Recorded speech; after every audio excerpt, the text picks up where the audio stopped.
ang problema.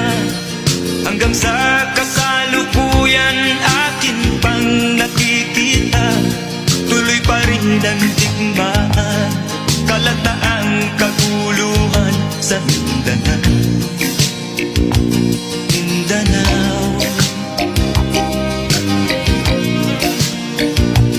Mindanao.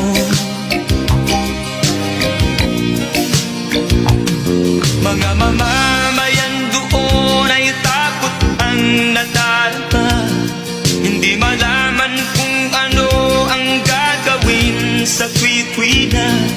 Mga taong walang malay, madalas na nadadamay sa Mindanao. Mindanao.